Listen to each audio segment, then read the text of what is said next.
So we are normally, when we think of agriculture or agribusiness or food processing, people think of always problems and challenges, saying that our productivity is low, farmers' incomes are low, food prices are high, a lot of foods get wasted, and so that kind of concerns are there.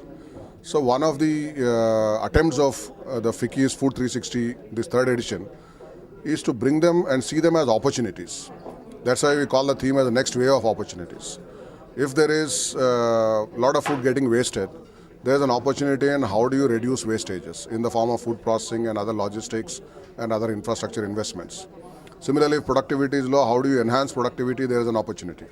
And especially if you can do it in a sustainable manner, which is enduring for ecology, that kind of thing is an opportunity. So I think the attempt in this whole event is going to be how to look at the sector with a fresh perspective and see these as a series of opportunities that a lot of entrepreneurs can get involved in with the help of knowledge from experts from all over the world, with the technology from all over the world, and actually make all of these things happen on the ground rather than looking at them as problems or challenges and then leaving it at with no action. Food and agricultural exports have been growing very well in the recent past. We saw nearly 20% growth last year.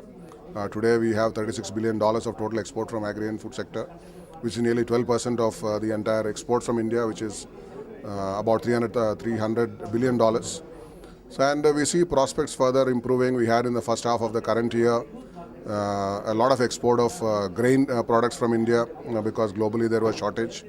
And in the second half of the year, we see again export prospects improving, partly because of rupee depreciation makes many products much more competitive.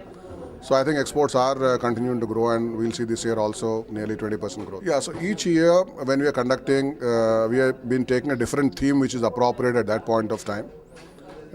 Like this year is the next wave of opportunities, and that's the idea that I just explained in terms of how do you see this with a new lens or a new perspective. Last year we had innovation and technology as the key theme. So across the various elements of the value chain in food and agriculture, what are the new innovations taking place, what are the new technologies which are getting involved, and that's what have been highlighted and showcased. In the very first edition, because it was the first edition, the whole value chain was taken up end to end. It's called a farm to fork, and that's how the entire Food 360 degrees as a concept got evolved. So each year they focus on different things. In the first year we focused a lot more in parallel sessions on dairy and poultry and fruits and vegetables.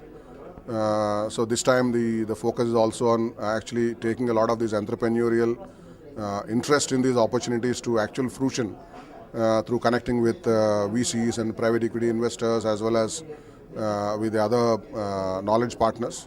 So each year focus on depending on what is of great importance and interest that year, the themes keep getting varied. So conference is going to be high quality with a number of footfalls like about 600 as a decent number, whereas under the same auspices we do during the year farmers events in the various district towns under the name of Raitu Sadassu, which is in between the two editions. We started in the current year only.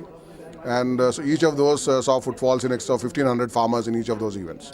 So the nature of interaction is with a larger number of farmers closer to the field, whereas the central event, which is knowledge and technology showcasing and B2B networking, is managed as a different kind of an event. So we see about 600 people attending this.